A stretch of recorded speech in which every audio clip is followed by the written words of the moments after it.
अस्सलाम वालेकुम। आज का हमारा टॉपिक है क्या हम एक नॉर्मल बैटरी के पैरेलल में ट्यूबुलर बैटरी लगाकर चार्ज करवा सकते हैं, और अगर हम इसको चार्ज करवाएं और फिर यूज़ भी करें तो इसके एडवांटेजेस क्या हैं और डिसएडवांटेजेस क्या हैं। कुछ लोग बोलते हैं कि इस तरीके से अगर हम लगाएंगे तो हमारी जो नॉर्मल बैटरी है वो ख़राब हो जाती है।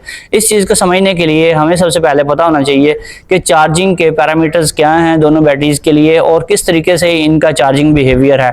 तो जब भी आप पैरेलल में कनेक्ट करते हैं दो बैटरीज को तो आपको प्लस के ऊपर प्लस लगाना पड़ता है और माइनस के ऊपर माइनस कनेक्ट करना पड़ता है। जब आप दोनों बैटरीज को पैरेलल में कनेक्ट करेंगे तो इससे होगा ये, जो आपका इन्वर्टर है उसमें आपने चार्जिंग के पैरामीटर्स भी फीड करने होते हैं।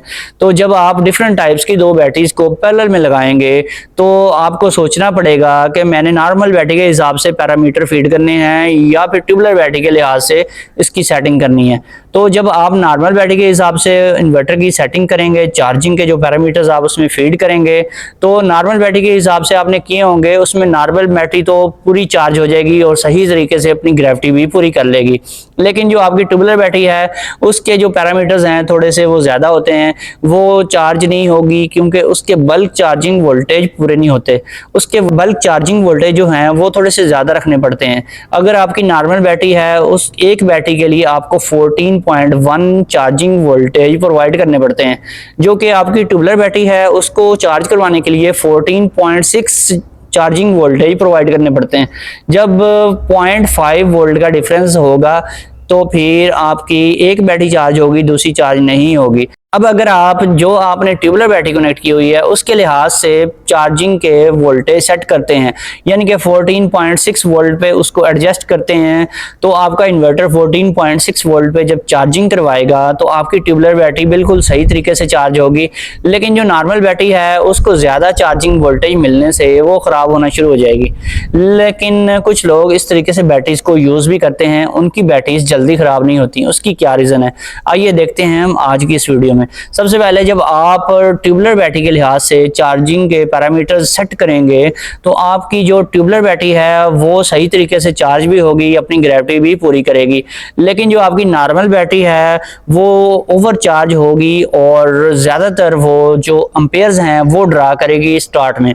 बिलफर्ज आपने 20 एम्पेयर सेट किए हुए हैं चार्जिंग के, तो आपकी दोनों बैटरीज जब सेम टाइम में चार्जिंग स्टार्ट करेंगी तो फिर क्या होगा, फिर ये होगा कि आपकी जो नॉर्मल बैटरी है वो थोड़े वोल्टेज से ही चार्ज हो जाती है। उसको जब ज़्यादा वोल्टेज आप फीड करेंगे तो जो वोल्टेज का प्रेशर है, जो पोटेंशियल डिफरेंस है क्रिएट होगा, उसकी वजह से जो ज़्यादा अम्पेयर्स हैं नॉर्मल बैटरी की तरफ जाएंगे। जब नॉर्मल बैटरी की तरफ ज़्यादा अम्पेयर्स जाएंगे तो आपकी जो दूसरी बैटरी है उसको अम्पेयर्स कम मिलेंगे। ट्यूबुलर बैटरी को अम्पेयर्स कम मिलेंगे थोड़े से और नॉर्मल बैटरी को ज़्यादा मिलेंगे। जब नॉर्मल बैटरी ज़्यादा अम्पेयर से चार्ज होगी वो तेज़ी से अपनी ग्रेविटी पूरी करेगी और टाइम से पहले ही चार्ज हो जाएगी, और जबकि आपकी दूसरी बैटरी जो है वो देर से चार्ज होगी और उसकी ग्रेविटी भी पूरी नहीं होगी जल्दी, और आपका जो इन्वर्टर है वो काफ़ी देर तक थोड़े एम्पेयर्स के साथ उसको लगा रहेगा उसकी चार्जिंग कंप्लीट करवाने के लिए।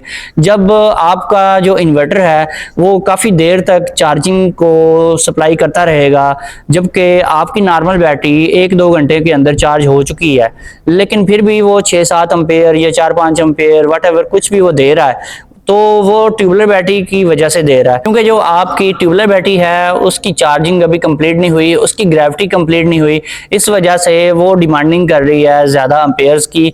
तो एंड में क्या होगा, आपकी जो नॉर्मल बैटरी है उसकी तरफ अम्पेयर जाने थोड़े रह जाएंगे और आपकी जो ट्यूबुलर बैटरी है वो ज़्यादा अम्पेयर्स ले रही होगी। बिलफर्ज आपका इन्वर्टर 6 एम्पेयर सप्लाई कर रहा है तो आपकी जो नॉर्मल बैटरी है वो 1 या 2 एम्पेयर से चार्ज हो रही होगी, और जो दूसरी आपकी बैटरी है वो 3 या 4 एम्पेयर से चार्ज हो रही होगी।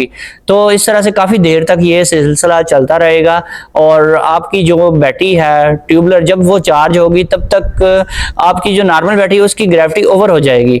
यानी कि अगर आपकी ट्यूबुलर बैटरी अपनी 1265 यानी कि 1.265 स्पेसिफिक ग्रेविटी को अचीव करती है जिस टाइम, तो आपकी जो नॉर्मल बैटरी है वो 1280 या 1290 को क्रॉस कर चुकी होगी, उसकी ग्रेविटी बहुत ज़्यादा ओवर हो जाएगी। जब आप किसी भी बैटरी को ओवर ग्रेविटी पर डेली चार्ज करते हैं तो आपकी बैटरी डैमेज होना स्टार्ट हो जाती है। चार्जिंग का ये एक मेन असूल है कि आपकी जब बैटरी की ग्रेविटी पूरी हो जाती है तब आपको चार्जिंग हर सूरत स्टॉप कर देनी चाहिए। अगर आप उस टाइम चार्जिंग को स्टॉप नहीं करते और मजीद चार्जिंग करवाए जाते हैं तो बैटरी ओवर चार्जिंग या फिर ओवर ग्रेविटी की तरफ जाना स्टार्ट कर देती है। जब भी कोई बैटरी ओवर ग्रेविटी पे जाना शुरू करती है और डेली बेसिस पे जाती रहती है तो वो बैटरी जल्दी डेड हो जाती है, उसकी लाइफ जल्दी खत्म हो जाती है।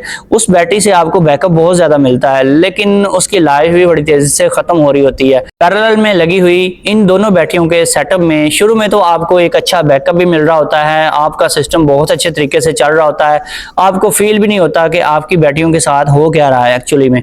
तो कुछ अर्सा गुजरने के बाद जब 6 मंथ या 1 ईयर गुजर जाता है तो आपकी जो नॉर्मल बैटरी होती है वो काफी हद तक वीक हो चुकी होती है, क्योंकि आप उसको डेली बेसिस पर ओवर चार्जिंग करवाते रहे हैं।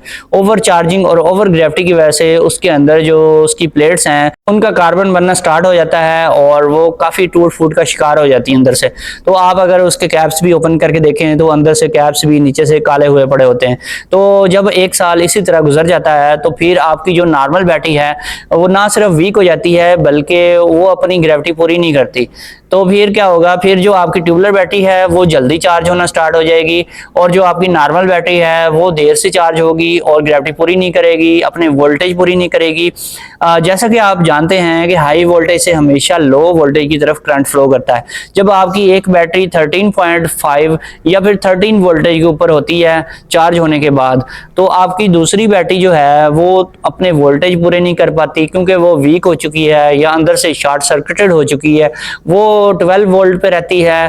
तो क्या होगा, जो आपकी ट्यूबुलर बैटरी है वो हाई वोल्टेज पे है, वो जो है करंट को फ्लो करवाएगी लो वोल्टेज की तरफ। जो आपकी दूसरी बैटरी है चूंकि वो शॉर्ट सर्किटेड हो चुकी है तो वो ज्यादा जो वोल्टेज है और करंट है अपनी तरफ वो ड्रा करेगी, वो एवरी टाइम करंट को ड्रा करती रहेगी, जिसकी वजह से आपकी जो ट्यूबुलर बैटरी है उसके लाइफ साइकिल भी बड़ी तेजी से कम पड़ना शुरू हो जाएंगे। और जब आप बैटरी की चार्जिंग कंप्लीट करवाने के बाद उसको यूज करेंगे तो आपकी बैटरी जो ट्यूबुलर बैटरी है वो जल्दी खाली होना शुरू हो जाएगी, क्योंकि आपकी जो ट्यूबुलर बैटरी है उसके पैरेलल में एक अब खराब बैटरी लग चुकी है, जो कि पहले बिल्कुल ठीक थी, अब वो खराब हो चुकी है, वो लो वोल्टेज पे रहती है, उसकी ग्रेविटी पूरी नहीं होती, इसलिए एवरी टाइम वो करंट ड्रा करती रहती है, जिसकी वजह से आपकी ट्यूबुलर बैटरी के ऊपर एवरी टाइम एक लोड पड़ा रहता है। जब ये लोड उसके ऊपर रहता है तो फिर आपकी ट्यूबुलर बैटरी भी एवरी टाइम यूज होना शुरू हो जाती है। एवरी टाइम यूज होने की वजह से उसके लाइफ साइकिल कम होना स्टार्ट हो जाते हैं और आपको पूरा बैकअप भी नहीं मिलता। तो जो आपने लोड डाला होता है एक तो उसके एम्पेयर्स होते हैं और कुछ एम्पेयर्स जो होते हैं वो आपकी खराब बैटरी की तरफ भी जा रहे होते हैं। तो एवरी टाइम जो लोड होता है वो बैटरी की हेल्थ के लिए बहुत ज्यादा डैमेजफुल होता है। इस वजह से जो आपकी ट्यूबुलर बैटरी है वो भी आपको पूरी लाइफ कभी भी नहीं दे पाती और आपकी जो ट्यूबुलर बैटरी है वो जल्दी खत्म हो जाती है। आपको पूरे 5 साल जिसने देने थे वो 3 या 4 साल के अंदर ही वो डेड हो जाती है। इस तरीके से जब आप लालच करेंगे, 2 बैटरीज को पैरेलल में लगाने की कोशिश करेंगे तो हमेशा आपको नुकसान होगा। लेकिन अगर आप गुजारा करना चाहते हैं और आपके पास फिलहाल बजट नहीं है तो 1 आध महीना अगर आप दोनों बैटरीज को पैरेलल में करके यूज कर भी लेंगे तो मेरे ख्याल में आपकी जो ट्यूबुलर बैटरी है उसको इतनी जल्दी कुछ नहीं होता। जब तक आपकी नॉर्मल बैटरी खराब नहीं होती सही तरीके से तब तक वो ट्यूबुलर बैटरी को भी खराब नहीं करेगी।